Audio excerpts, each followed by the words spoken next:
Arrête de te plaindre. Essaye de demander normalement. Ah, vous êtes là? Est-ce que vous savez c'est quoi la différence entre demander et se plaindre? Écoutez cette histoire.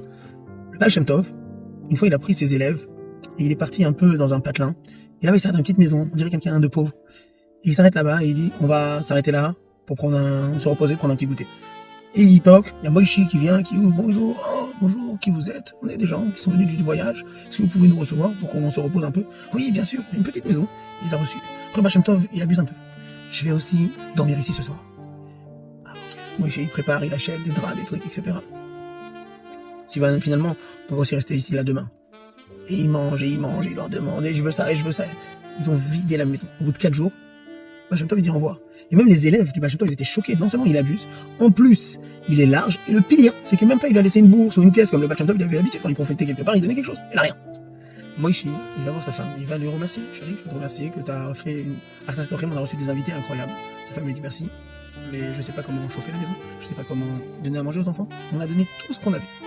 Ils nous ont tout sifflé. On a donné tout ce qu'on avait. Moi, j'ai dit, c'est pas grave, je vais aller prier. Et il prie. Et finalement, le lendemain, il y a un ancien voisin qui toque à la porte. Il s'appelait Ivan.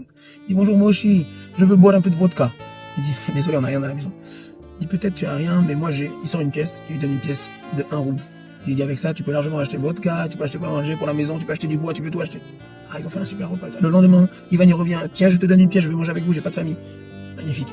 Et après, Ivan lui dit, tu sais quoi, je vais te montrer aller où la cachette. Tous les jours, tu prends une pièce, je vais prendre une cabane à côté de chez toi, je mange avec vous, j'ai pas de famille, vous m'adoptez. Pas de problème. Il faisait ça pendant des mois. Au bout de 9 mois, Ivan, il est mort.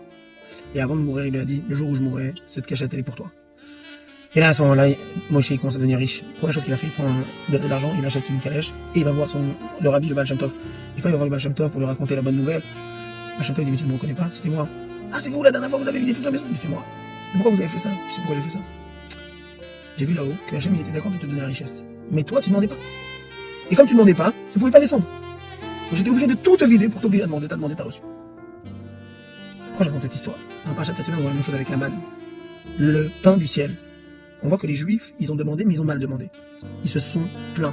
Moshe, il est pas content, il leur dit, c'est pas bien ce que vous faites de vous plaindre. Ils ont dit, oh, c'était mieux en Égypte, on avait de la viande. Ça, c'est pas bien. Mais d'avoir demandé du pain, ça c'est bien. Et Dieu, il va vous donner la manne. Et Dieu, il leur a donné la manne. De là, on apprend que des fois, Hachem, il attend simplement qu'on lui demande. Demander sans se plaindre. Et toi, Hachem, des fois, il attend qu'on rentre en lien avec nous. C'est pas pour nous faire galérer. Il attend juste de nous qu'on demande pour qu'on rentre en lien. Même nous, avec nos enfants, des fois, on lui donne pas, on attend qu'ils nous demandent. La même chose.